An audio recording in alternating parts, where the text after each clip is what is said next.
Developers can build networked applications today without having to deploy their code to a server. These serverless applications are constructed from managed services and functions as a service. Managed services are cloud offerings like database as a service, queuing as a service, or search as a service. These managed services are easy to use. They take care of operational burdens like scalability and outages. But managed services typically solve a narrow use case. You can't build an application entirely out of managed services. Managed services are scalable and narrow. Functions as a service are scalable and flexible. With managed services, you can make remote calls to a service with a well-defined API. With functions as a service, you can deploy your own code. But functions as a service execute against transient, unreliable compute resources. They aren't a good fit for low latency computation, and the code that you run on them should be stateless. Managed services and functions as a service are the perfect complements. Managed services provide you with a well-defined server abstraction that every application will need, like a database or a search index or a queue. We all need those for building our back-end applications. Functions as a service offer flexible glue code that you can use to create custom interactions between the managed services. The term serverless is used to describe the applications that are built entirely with managed services and functions as a service. Serverless applications are dramatically simpler to build and easier to operate than cloud applications of the past. The cost of managed services can get expensive, but the cost of functions as a service can cost 1/10 of what it might take to run a server that is handling your requests. Whether the size of your bill will increase or decrease as your company becomes serverless is less of an issue than the fact that your company will have more productive employees. Serverless applications have less operational burden, so developers spend more time architecting and implementing software. It's been 5 years since the Netflix infrastructure team was talking about the aspirational goal of a no-ops software culture. This no-ops desire was about your software being so well-defined that you would not have to have regular intervention of your operational staff to reboot your servers and reconfigure your load balancers. Serverless is a newer way of moving operational expense into capital expense. It moves us closer to this idea of no-ops. Today's guest, Randall Hunt, is a senior technical evangelist with Amazon Web Services. He travels around the world meeting developers and speaking at conferences about AWS Lambda, the function-as-a-service platform from Amazon. Randall has given some excellent talks about how to architect and build serverless applications, which are in the show notes. And today we're going to explore those application patterns further.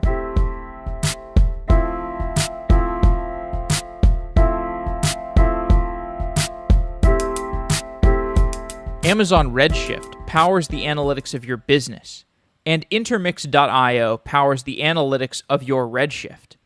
Your dashboards are loading slowly, your queries are getting stuck, your business intelligence tools are choking on data. The problem could be with how you are managing your Redshift cluster. Intermix.io gives you the tools that you need to analyze your Amazon Redshift performance and improve the tool chain of everyone downstream from your data warehouse. The team at Intermix has seen so many Redshift clusters, they are confident that they can solve whatever performance issues you are having. Go to intermix.io/sedaily to get a 30-day free trial of Intermix. Intermix.io gives you performance analytics for Amazon Redshift. Intermix collects all your Redshift logs and makes it easy to figure out what's wrong so that you can take action, all in a nice, intuitive dashboard. The alternative is doing that yourself, running a bunch of scripts to get your diagnostic data and then figuring out how to visualize and manage it. What a nightmare and a waste of time. Intermix is used by Postmates, Typeform, Udemy, and other data teams who need insights into their Redshift cluster. Go to intermix.io/sedaily to try out your free 30-day trial of Intermix and get your Redshift cluster under better analytics. Thanks to Intermix for being a new sponsor of Software Engineering Daily.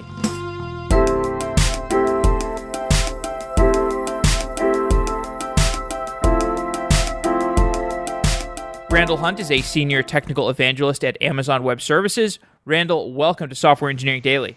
Thanks for having me.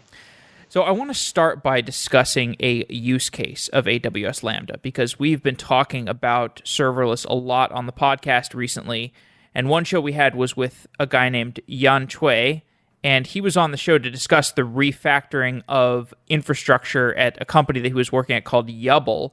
And the situation was that the social network that he was working at had extremely bursty traffic workloads. It was a social media site, and for most of the day there was very little traffic, but occasionally there would be a social media star that would log onto the site, and then a ton of users would come online to hang out with this social media star, and the burstiness created really big problems because he was in a situation where most of the day, okay, they only need one or two servers, but occasionally they need this massive amount of server workload quantity.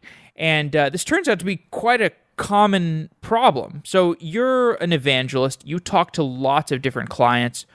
What are the kinds of bursty workloads that you see customers dealing with? So I guess that's kind of the situation you're describing is basically the hot shard problem, but applied in a traffic sense rather than a data sense, where, Kim Kardashian or Justin Bieber's tweets are way more popular and need to go to way more users than someone else's. And I see that pretty often, but there are a bunch of different ways you can design around it, sort of architecturally. But with regard to AWS Lambda and kind of serverless applications, I think the best way to design around that is figure out what capacity that you need to be at. And you can kind of set canaries in CloudWatch or otherwise to keep those containers warm and running. But then the other advantage of Lambda is, let's say 90% of the time, that capacity isn't needed.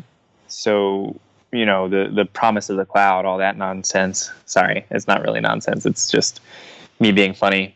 But the promise of the cloud is this elasticity thing where you can go in and you can say, I want 1 million servers for 5 minutes, and then I don't want to be charged anything else afterwards. So you really can kind of go out and ask for hundreds of thousands of invocations per second, and then go immediately back down to 1,000 invocations per second. The reason I'm starting the conversation with this discussion of the bursty workload is I think it exemplifies some of the virtues of the serverless architecture as defined by an architecture that uses a function as a service, on-demand compute. And regardless of that, people have been dealing with bursty traffic events for a long period of time.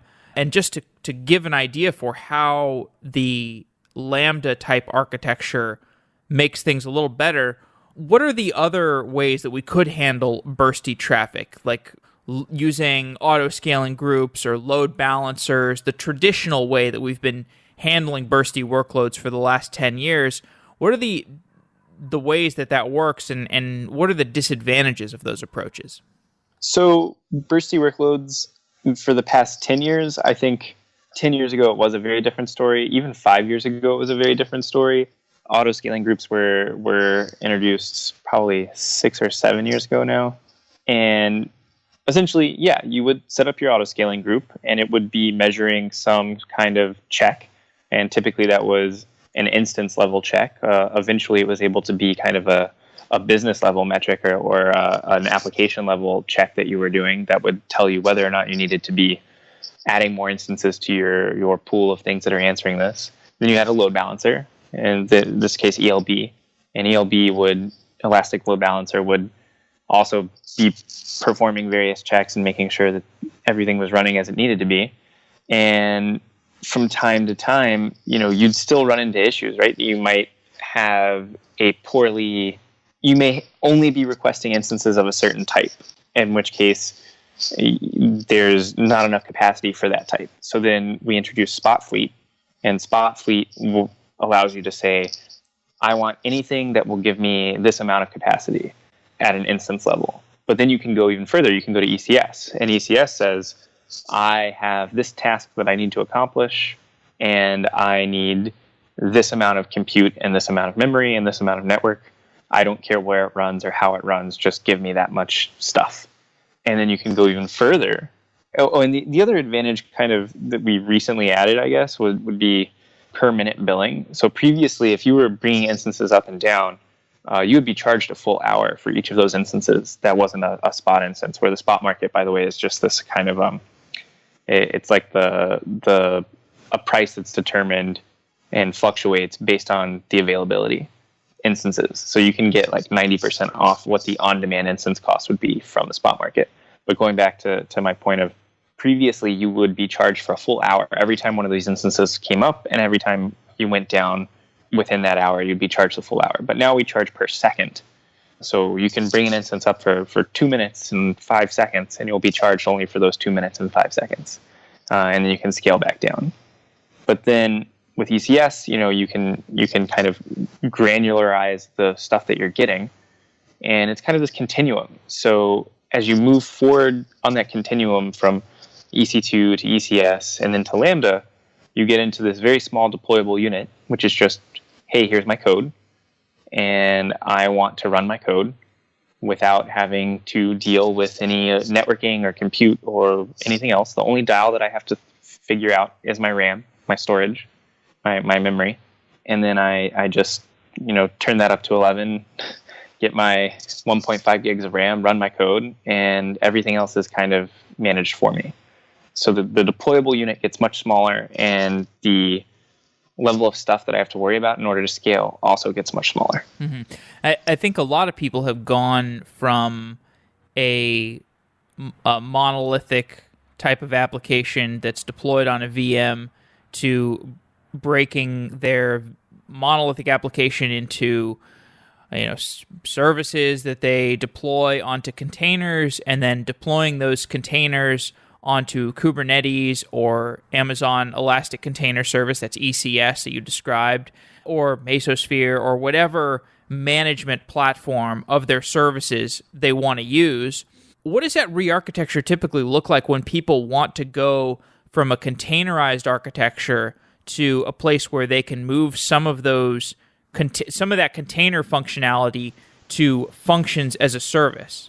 So this is the methodology that I used. This is sort of what we used at SpaceX, and this is kind of the method that's worked for me. I'm not saying it's the perfect method for all situations, but what I do is I like the idea of the Lambda monolith. So you basically take whatever working application you have, and you move it into API Gateway and Lambda. And this is for web applications. Other applications might benefit from kind of a different approach.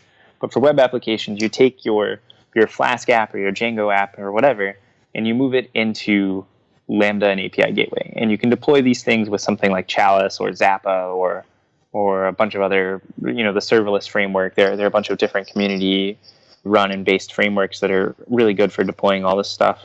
Or even SAMS, the Serverless Application Model, which is just a CloudFormation transform. I realize I'm throwing out a lot of vocab here, but I can kind of recap later.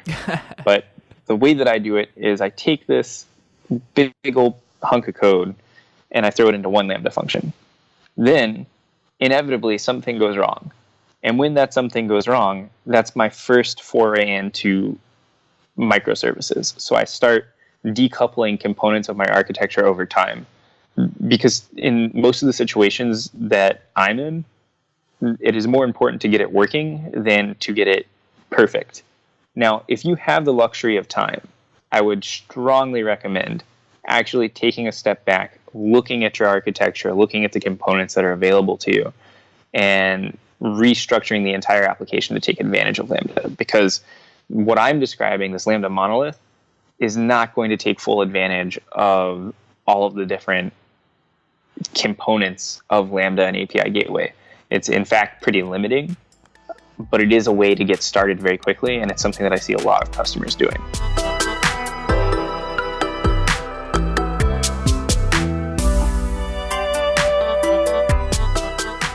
Thank you to our sponsor, Datadog, a SaaS cloud monitoring platform for cloud infrastructure and applications. Datadog integrates seamlessly with more than 200 technologies, including AWS Lambda. With powerful visualizations, sophisticated alerting, distributed tracing, and APM, Datadog helps you get a handle on the performance of your serverless applications, as well as their underlying infrastructure. Start a free trial today, and Datadog will send you a free t-shirt. Visit softwareengineeringdaily.com/Datadog to get started and get a free t-shirt. Thanks to Datadog for being a sponsor of Software Engineering Daily.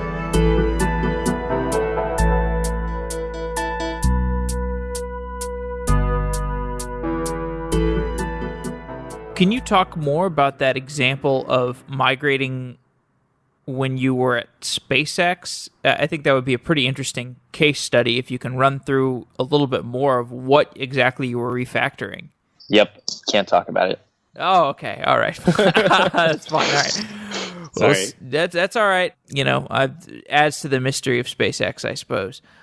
But let's contrast those two architectural approaches we could take, where we're up against time and we want to migrate to serverless as quickly as possible, and we just throw our entire monolith onto a functions as a service platform, and then we see what breaks, and then whatever breaks, we decide to refactor that breakage into more functions as a service. That's certainly one strategy. The more prudent strategy is take a step back, draw out your UML perhaps, and figure out which of these different components we should break into which services, and which of these components perhaps maybe we should move into a managed service. Maybe there's some of these parts of our application could be moved into some managed service that would be easier for us to work with. What kinds of applications have you seen broken in that more prudent, measured fashion? Is there a case study that you can talk about that would help to illustrate that more measured approach? So I'll highlight a couple different use cases here. So you have real-time file processing, which is what the Seattle Times uses. So let's say a photograph is taken, it gets uploaded to an S3 bucket, and a Lambda event's triggered. That Lambda runs, and it resizes all the images and optimizes them for various platforms. And the New York Times also does a lot of similar components beyond just photographs. They have kind of this idea of event streams that they are processing, and that's really cool. That's built on top of Kafka instead of Kinesis. But somebody that uses Kinesis and Lambda is Localytics. So Localytics, they process like billions and billions of data points in real time, and they use Lambda to process both their historical data and their live data. So the stuff coming in over a Kinesis stream, which is this like live event stream, they're able to go through and generate metrics from this data, do indexing, social media analysis, and like cleaning up the data and all that fun stuff. And then you kind of have ETL customers too. So Zillow, they use Lambda and Kinesis to track a bunch of different mobile metrics in real time, like clickstream type of data.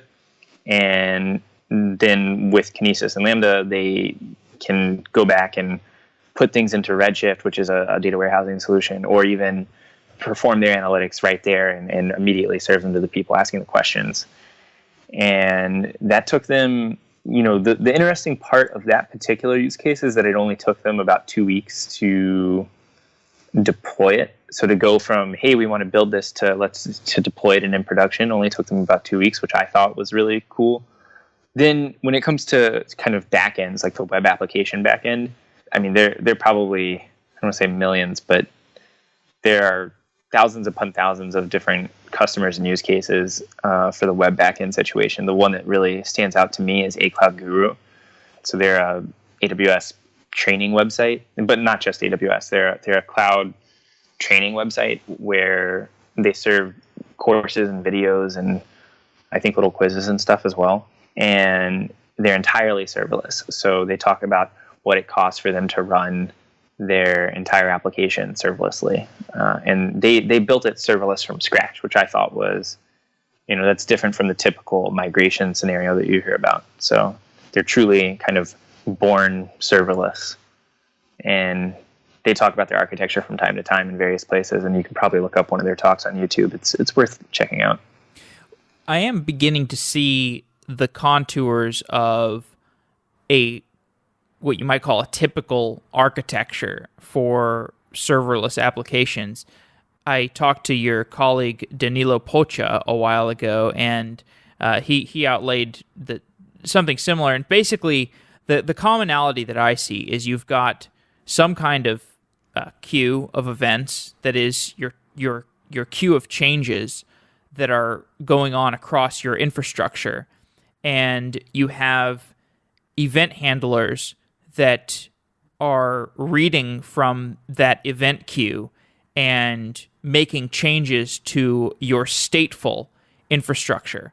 So, you might have, maybe you have a DynamoDB instance that does one thing, you've got Redis doing another thing, you've got Elasticsearch doing another thing, and you just have these little services that publish events to your Kinesis stream or your Kafka stream of events, and then you have other event handlers, other function as a service event handlers that are reading from the Kinesis stream and are communicating with your data stores and are updating the data stores, and this event handling is a really useful thing to put into Lambda functions because going back to the burstiness, if you're just thinking of the event handlers as the changes that are going on across your architecture, well, that's going to be a bursty kind of workload. You're going to have different times of day. You're going to have different rates of change appearing in your application, and being able to think about the rate of change as the thing that is scaling variably with the functions as a service, that seems to make sense. Are most of the people that you're talking to, are they doing something where they have this event stream where they're putting it on Kafka or Kinesis or whatnot? No, I would actually say, that's a huge portion, but I wouldn't say it's a quarter. Or okay, all right. It's really all over the place. So there are two different APIs for invoking Lambda. There's invoke, and then there's invoke async. So invoke async is kind of this idea of, I don't care about the answer, I just want you to perform an action on this payload that I'm sending you. And invoke is, hey, it's the request response model. I have a request and I need this function to fire and give me a response, preferably quickly. And those two APIs alone enable pretty vast swath of different applications. So people always ask me for different use cases, and my mind kind of goes wild because there are so many different use cases. One of the use cases that I built was just for communicating with my parents. So I travel a lot for work, and I check in on Foursquare. So I'll basically pull the Foursquare API every 5 minutes, pull down my location, throw that into Dynamo. And then whenever somebody texts me, calls me, anything, I invoke a Lambda function that responds with my current location. And that single Lambda function is responsible for reducing the amount of communication that I have to do, primarily with family members, tremendously. Yeah. It's interesting. I guess maybe I get over-indexed on the, when I talk to like these big companies that have had to scale, and I guess once you hit a certain scale, you want to do something where you have this event sourcing model, but you're describing a world where there's obviously a lot smaller scale applications that don't need an event sourcing model. You just want your application. You have a small set of functionality like calling your parents in response to a certain event, and you don't really need a event buffer to handle that kind of thing. Right. And Lambda kind of has its own built-in event buffer. So, requests can get throttled and stuff like that. But even Alexa skills. So Alexa, you can ask a question, hey, Alexa, what's the weather? And Alexa will theoretically fire off a Lambda function that goes, looks up the weather, and returns back the response. And you don't need a lot of other complex architecture for that. Maybe the backend that Lambda is hitting to get that weather information is drastically complex. So there are a couple different layers. There's the invocation model, which is interesting to me. The design of it and the interaction with it is pretty cool. And then there's the backend model, which is, even beyond the backend model, is kind of the data processing model. And Lambda plays a point at all different parts of that architecture. It's kind of the glue that holds all of your services together. Are there any applications where people have come to you and they've said, hey, here's what our current application model is. How do we move to a serverless architecture, where you really had to stretch your imagination to figure out how to refactor it? Well, there's some things that don't easily lend themselves to a serverless model. So it's not like everything has to be serverless. Maybe one day that'll be the case, but I think right now, I'm not going to try and, if somebody has an application that doesn't lend itself to a serverless model, I'm not going to try and sell them on it. But yes, I've had people come to me with stuff that was pretty data heavy, and I don't want to sell people on this myth that Lambda can instantly scale from 0 to 1 billion invocations. It does take a little bit of time to go from 0 to 1 billion, not a lot. And there are limits that are in place primarily to protect the user. I think the limit right now is 1,000 simultaneous invocations. So that's a soft limit, and if you open a request, you can get that limit raised. But it's a lot closer to this idea of instantaneous scaling, but there's still edges in places, and sometimes those edges can be a deal breaker for certain situations. So FINRA uses Lambda pretty extensively to look at like billions and billions of trades, but they're not doing it in real time, or their response isn't necessary in real time in order to make a financial decision. Whereas, let's say you were a high frequency trader and you wanted to invoke Lambda and get a response. Say Lambda was going to run this proposed trade against a model that you had stored in S3, and you wanted to load it from S3 and continuously update that model with each trade, all this other stuff. I think you'd be much better served by ECS in that case, just because of the latency and also the intensity of the work. So, GPUs and things where you need a significant amount of compute that will last beyond the 5-minute limit of Lambda, those are places where you kind of run into those edges of Lambda. And the subset of customers that I deal with that have that is actually pretty small. I think the gross majority of the people that I talk to on a day-to-day basis can benefit from a serverless architecture, but that doesn't mean it's going to be the right thing for everybody.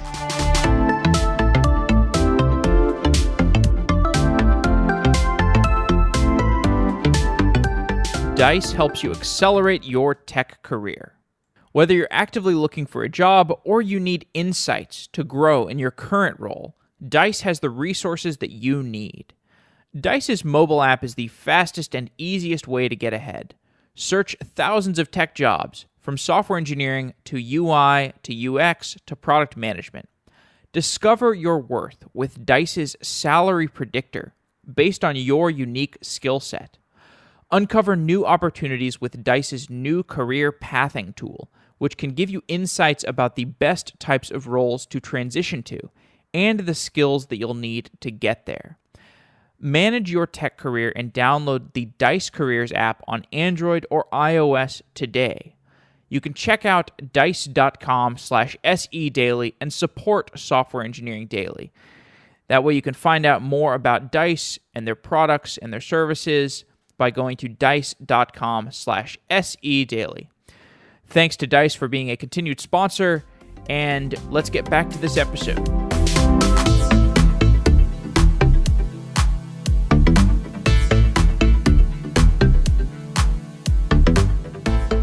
So you're talking about applications where state management over a long period of time is relevant. And so this idea of or you might need a specific type of hardware. Maybe a GPU is going to handle your job a lot better than some random CPU.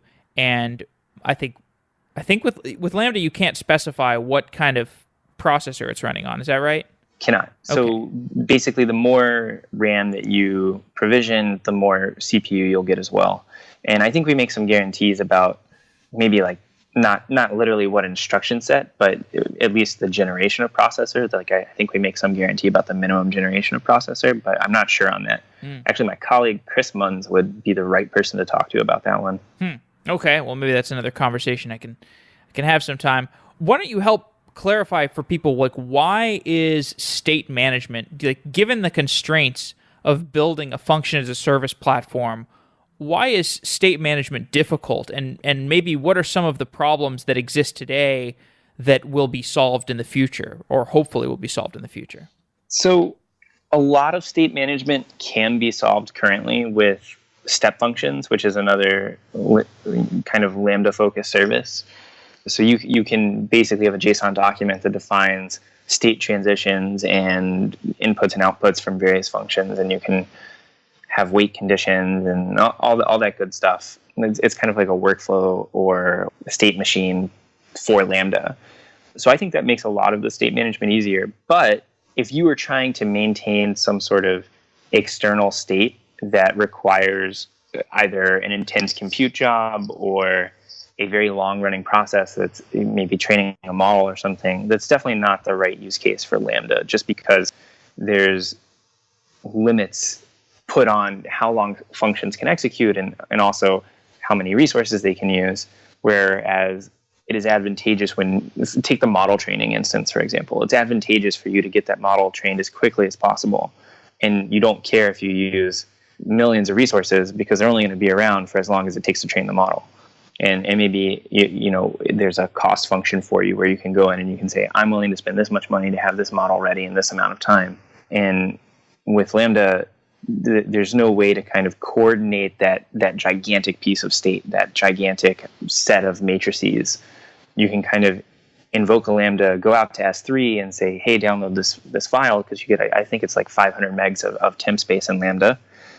But even then, it's, you know, downloading 500 megs, modifying it, shipping 500 megs off again. That's not the right model. You want shared memory and stuff like that in order to be able to accomplish those sort of goals faster. So when people are trying to build state into their serverless applications, are they typically using these step function handlers, or are they using something like Redis? What are the different ways to manage state in a serverless application? I think a lot of people just talk right back out to RDS. So DynamoDB is kind of the really easy, straightforward way of managing various states. That's what I think almost everybody uses. If you're just talking about state, like an API limit or a rate limit or something like that, most of that can be handled with an API gateway itself. If it's another kind of limit, like you're only allowed to invoke this endpoint this many times before I start to cut you off, then yes, I've seen Redis used a lot for that.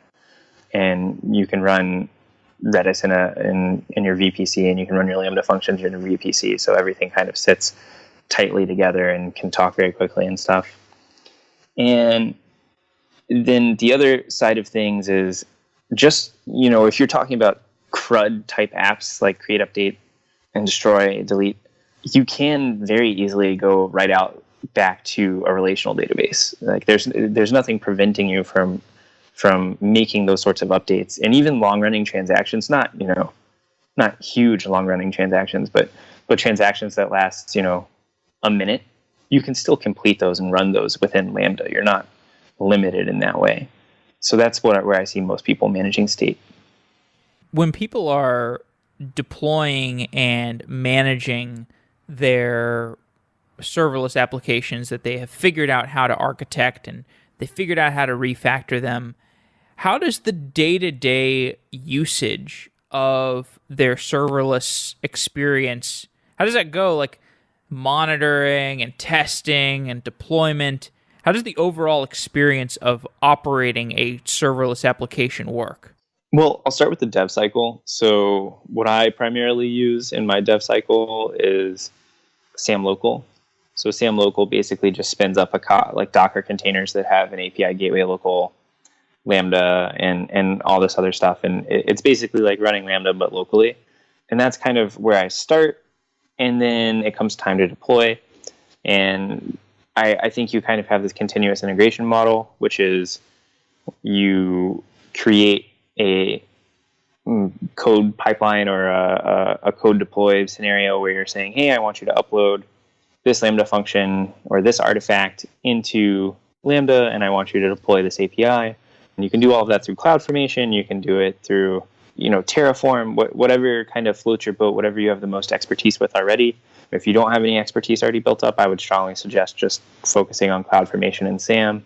And then if you don't feel like setting up all of that infrastructure and everything to start with, then you can just go over to CodeStar and it'll spin it all up for you. So CodeStar, you go in and you say, I want a Ruby on Rails app, or I want a Flask app deployed on Lambda, and it'll take care of it all for you. And it'll spin up the Git endpoint. So every Git push you do, it'll run a set of tests. If those tests pass, it will deploy, all that good stuff. Then when it comes to the monitoring section, one of the things that I really like to do for my various applications is using AWS X-Ray. So X-Ray is kind of a type of instrumentation.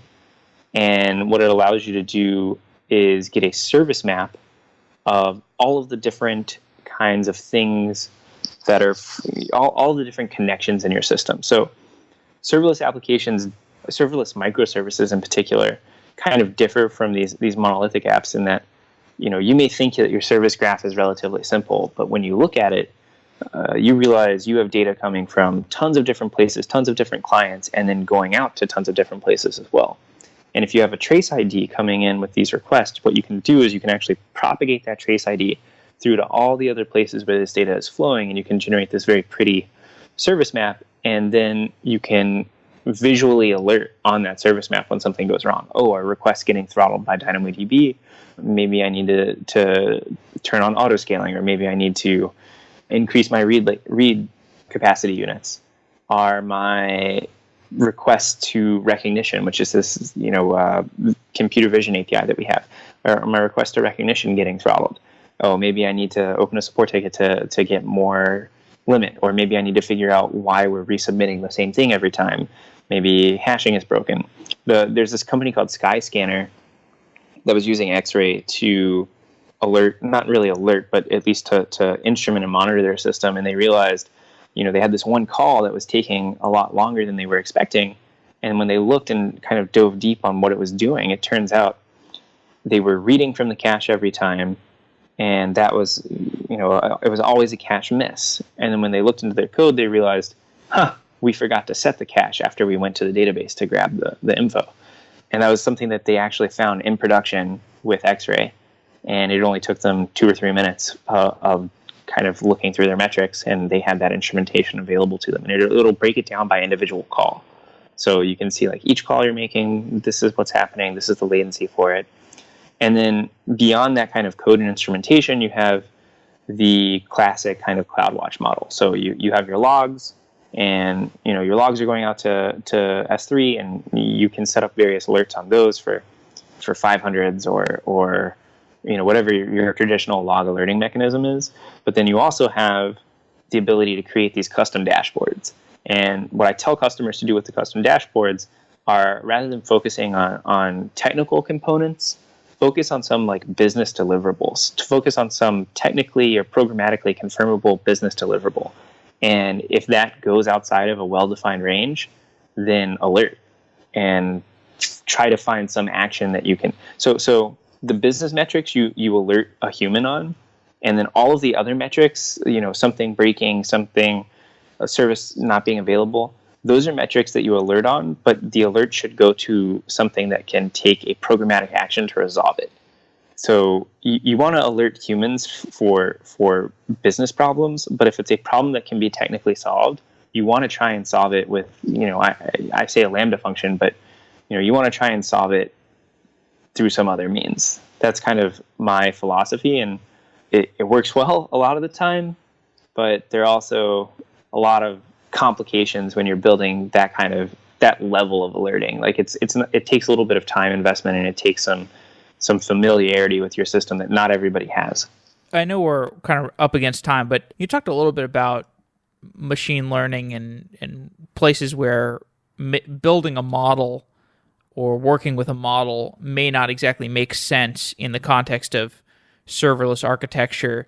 But are there any use cases that you've seen where people are successfully using functions as a service in conjunction with a complicated machine learning pipeline? Sure. So I don't know if I can talk about the customer, but I will kind of explain in vaguer terms their use case.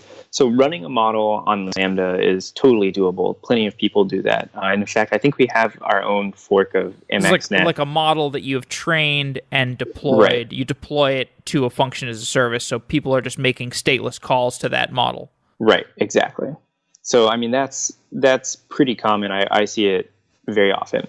But this other company kind of wanted to take each input that they had and use it to reinforce their existing model.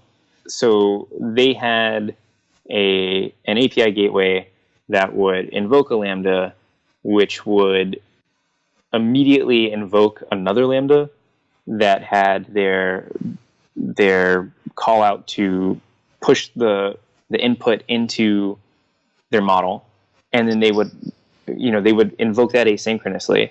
And then they would have their original Lambda just return whatever the existing model had. And then they had a Lambda that would run every few hours, and it would say, hey, start retraining this model, and it would trigger some instance that would launch, download all the new data, start retraining the model, and then push that model live again. And then all the Lambdas would start pulling down that new model. But then in order to refresh the Lambdas, they would like update function configuration and then change environment variables or something just to make sure that they were getting a fresh container. Okay, so final topic I just wanted to ask you. This is not very related to AWS Lambda, but you used to work at SpaceX. You've also worked at NASA. And Jeff Bezos, the CEO of Amazon, he talks about his goal with Blue Origin, his space company, to build kind of like an AWS for space travel, like basically a platform where random hackers could build their space companies without too much upfront investment. Like if I want to build a space transport company, I can spin it up using, Blue Origin's whatever back-end infrastructure. It's kind of a bright future. It's pretty exciting. Do you have any perspective for how far off that is, or like what our trajectory to getting to that bright future will look like? I think that particular future is pretty far away. One of the downsides that I found while I was working in the space industry is that it moves pretty slowly. That's sometimes an advantage. So Jeff Bezos has the saying where slow is fast, and I like that to some degree, but as a super ADD technologist, it's also really hard to be on the same project for 4 years and then, it still hasn't launched. So I worked on the Orion project way back in the day, and nothing that I worked on has made it into space yet, and it's many years later. And then at SpaceX, what I liked about it was stuff that I was working on one day might be on a rocket, 10 minutes later. And so I think Blue Origin and SpaceX both have this idea of making that cycle of iteration much faster. But when you're dealing with chemical propellants, there's a lot of danger. Stuff can go wrong, and especially if you're carrying people can get hurt. And it's important to make sure that cycle of iteration is as safe as possible. And I think those components balancing out and moving forward, getting all that kind of back-end infrastructure that you talk about stable enough that, it's as easy as taking a commercial air flight. I think that will take a while. The commercial air industry took a while to get to the point that it's at today, and it still is kind of cumbersome and frustrating. So I think there'll be a even longer kind of spin up for the space industry. All right. Maybe that wasn't very hopeful. Sorry. No. I prefer realism to baseless idealism. So thank you. It's a good note to end on.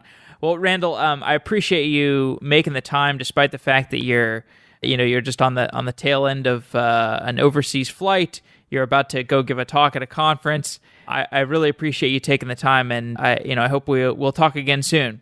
Yeah, thanks a lot for having me. I appreciate it. I hope your other guests are awesome too.